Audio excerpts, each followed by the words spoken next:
So good to have you join us today on this edition of Business Daily. Coming to you live from Seoul, I'm Lee Ji-yoon. Before we get started, let's first get a glimpse of today's highlights.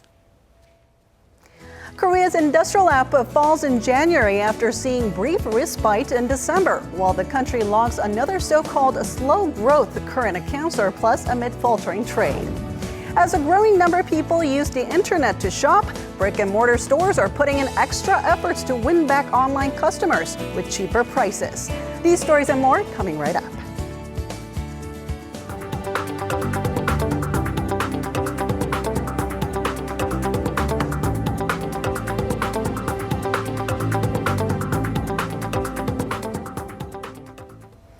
We've seen some of Korea's major economic indicators pour out this week, and they're pointing to a bumpy road ahead. Faltering exports continue to haunt the Korean economy that is already struggling with sluggish domestic demand. And for more on the latest, we're now joined by our Hwang Ji-hye in the studio. So Ji-hye, the country's industrial output came out today. Let's start with that. Yes, an uptick in Korea's output across all industries came to an end after a short-lived 1 month. The figure was down 1.2% in January from a month ago. The industrial output had climbed over 1% in December, breaking a 2-month downward streak. But the rise back then was mainly attributed to government measures to boost spending, like a temporary tax cut for automobile purchases. But with these measures losing steam early this year, the figure sunk again. In fact, retail sales dropped nearly 1.5% from the previous month, and the government cites this decline as the major reason behind the overall drop in industrial output. And like we said earlier, the slumping exports must have also had an impact on these output figures. Yes, of course. Exports, which have been Korea's traditional growth engine, is still Korea's main growth engine, but it is continuing to take a toll on the economy, dropping by an estimated 12.2% on year in February, marking the 14th straight slide. This marks the longest downslide the country has ever posted and third straight month of a double-digit drop. And this trend, of course, has had an impact on the country's output, hitting local manufacturers. Production in the mining and manufacturing sectors dropped by nearly 2% in January from a month earlier. So with that, experts say the outlook for Asia's fourth largest economy is dimming. This year's projection for exports is still not bright, with global demand slowing, especially in emerging economies. And consumption and investment that had shown signs of a pickup late last year are now shrinking. Now, facing such concerns, the government did lay out a new set of stimulus measures last month, right? But with this sluggish performance now, do we expect to see more of them down the line? Well, some experts say more stimulus that include an extra budget is necessary to prop up the growth momentum and reach the government's 3% growth target. These calls are getting louder, with some economists even questioning the effectiveness of the package that the government laid out last month. Of course, using monetary policies like lowering the key rate is another method that we can think of to boost growth, but an expert I spoke to says that won't be a better option compared to extra spending. It's better to fight against uncertainties with fiscal policies than monetary policies in current economic conditions, because adjusting the key rate has not been effective so far in boosting spending and investment. So, in other words, people have been reluctant to spend due to other reasons like preparation for post-retirement, not because the interest rate is too high. Same goes with businesses. They're piling up cash because they lack the confidence to invest under current conditions, not because of borrowing costs. Korea's top central banker once again also emphasized in last month the monetary policy press briefing that the current record low key rate of 1.5% is accommodative enough to support the growth momentum. Now, speaking of cutting the key rate, many experts have been discussing the possible side effects that we could see from further lowering the key rate. Yes, and with the United States still on track to raise its interest rate, although maybe not according to the previous schedule held out by the Federal Reserve. Foreign investors are already moving away from Korea. New data from the Bank of Korea shows that offshore investment in Korean shares and bonds have been declining for an 8th straight month in January. The government has been trying to put the market at ease, saying the outflow is a common phenomenon in emerging markets and that levels seen now are not of great concerns. But that's not the only sticking point when considering a further rate cut. There's also the household debt that currently stands at around $1 trillion US dollars. All right. Thank you so much for coming in today, Jihae. You're welcome. Korea has posted a current account surplus each and every month for almost 4 years now, but concerns continue to linger that the country's surplus run is mostly due to sluggish domestic demand, as imports have dropped by a bigger margin than exports. The Bank of Korea says the country posted a surplus of slightly over $7 billion US dollars in January. That's a tad less than the $7.3 billion surplus in December, but up by $800 million from the same month last year. Exports of goods dropped nearly 16% from a year ago on the back of sluggish exports of display panels and petroleum products, while imports plunged over 20%.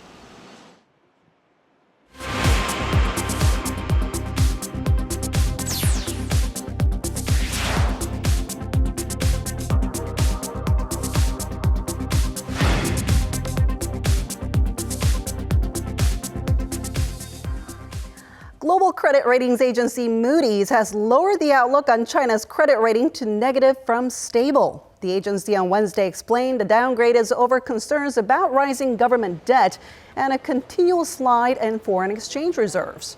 Moody's said China's government debt has climbed from 32.5% of the country's gross domestic product in 2012 to over 40% by the end of last year. The country's foreign reserves slid by nearly $100 billion in January to $3.23 trillion, the lowest level since May 2012. But the agency affirmed that China's long-term credit rating of AA3, saying the nation's fiscal and foreign exchange reserves, quote unquote, remain sizable. What's the difference between wages earned at conglomerates and those from small and medium-sized businesses here in Korea? The observed gap has grown to the largest ever. For every 1 million won a conglomerate worker takes home, an SME employee only receives 620,000 won. Our Eunice Kim breaks it down. Conglomerates in Korea are companies with full-time workers numbering 300 or more. And according to data from the Labor Ministry and Statistics Korea, their workers' average monthly pay last year was 5.01 million won. Compare that to counterparts at small and medium-sized businesses, which hold a staff of 5 to less than 300. They took home 3.11 million won, or just 62% of the first sample. It is the biggest gap registered, as the two pay paths have been growing further apart since 2009, except for the period between 2011 and 2012. It shows smaller businesses have been struggling with less tools than their larger counterparts, which are able to pass out pay raises despite the gloomy domestic and global business climates. Also serving as factors are unfair practices carried out by some conglomerates with monopoly power, such as subcontractor price gouging and picking up promising talent from smaller firms. Structural differences in pay also play a part. When looking strictly at base pay, SMEs offered about 75% of what conglomerates did. But it's the extras that conglomerates were able to offer, such as overtime allowance, incentives, and bonuses, that drove the competitiveness of SME pay down further. It's in this context that some commercial banks and financial public enterprises that offer relatively high starting salaries are looking to adjusting them down in order to hire more workers. It's a move that finance unions are fiercely fighting. Eunice Kim, Business Daily. Bill Gates is still the richest person in the world. Microsoft co-founder topped Forbes' 2016 list of billionaires for the third year in a row with $75 billion, down from over $79 billion the previous year. Gates has topped the list 17 times in the last 22 years, and he was followed by Amancio Ortega and Warren Buffett. This year's list is shorter and poorer than last year. A total of 1,810 billionaires are on the list, down 16 from last year. The average net worth of those listed dropped $280 million to $3.58 billion. From Korea, Samsung Group Chairman Lee Gun-hee was the world's 112th richest person with $9.6 billion. Arirang Pacific CEO Seo Kyung-bae came in at 148th. When you go shopping, do you prefer looking at the products in person or browsing online? In the face of rising competition from online retailers, brick-and-mortar stores have been rolling up their sleeves to win back the hearts of their customers. So exactly how do they plan to do that? Our Lee Ju-young has more. The popularity of online shopping in Korea is not showing signs of dying down anytime soon, reaching record sales of over $4 billion in the month of December alone. For many consumers, the internet has become the preferred mode of shopping. I plan on looking around the store first, then buying the goods online. Even if I think I'm going to buy things at the shop, I'll look it up online and see there's a big price difference, so I don't buy it. Statistics Korea says while sales at big box stores nationwide was around $39 billion last year, e-commerce platforms raked in $43 billion, surpassing mega retailers for the first time. In fact, Korea's largest supermarket chain E-Mart saw its operating profit fall 13% in 2015 on year, and Lotte Mart recorded a loss of $36 million. Not surprisingly, E-Mart has declared a price war against online shopping malls. The first item of choice was diapers, a product many consumers preferred to buy online, not only for the cheaper prices, but also for the convenience of delivery.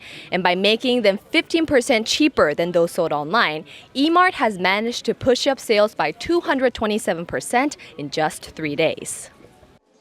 The chain has also made its baby formulas 35% cheaper and says it plans to expand items to include mineral water, detergent, and toilet paper by year-end. Experts say although these efforts will likely push up sales, the effects will be limited. If you cut prices when people's purchasing power and income is at a set level, sales will of course increase. But like now, when incomes are falling, there won't be much of an impact. It will only reduce the decline in spending.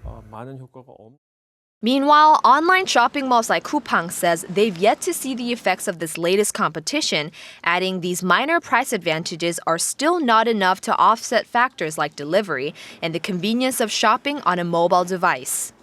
Lee Ju-young, Business Daily. Korea has opened a new medical information center to cater purely to foreign visitors. This as the country has become a real medical tourist hotspot for people around the world in recent years. And our Kim Min-ji went to check it out. Saren Dolger is from Mongolia. She's in Seoul to receive treatment for a thyroid and digestive condition she's been battling because services here are more reliable than back home. This Korean hospital is very famous among Mongolians. This is my second visit. The medical equipment and doctors here are top-notch and the service is excellent. She is just one of many foreigners receiving medical treatment in Korea. Back in 2009, just over 60,000 medical tourists visited the country, but by 2014, the figure grew more than fourfold. As of the first half of last year, the cumulative figure topped 1 million. Business is booming, but not for all hospitals. In a recent survey of some 200 local institutions, interpretation services were needed the most in order to attract foreign patients, followed by counseling support for visa issues. And to offer a helping hand, the Health Ministry opened its first Medical Korea Information Center in central Seoul. The center is expected to make it much more convenient for foreign patients in Korea by offering interpretation services, medical consulting, as well as giving legal advice to sort out medical disputes. Effective promotion of Korea's medical tourism program is a huge factor for success, but organizers say there's more to it than that. We've seen explosive growth during the past 8 years, but at the same time, problems have grown too, including the issue of illegal brokers. As the market gets bigger, it's not just about promotion of our services. Foreigners need to trust us in order to come to us. Some of the center's first visitors were impressed. It's very good that I can get Russian services here. I've had difficulties before because I don't speak Korean. Along with the opening of the center, Korea plans to boost comprehensive support and offer more diverse medical tourism packages with the aim of attracting some 400,000 visitors this year alone. Kim Min-ji, Business Daily.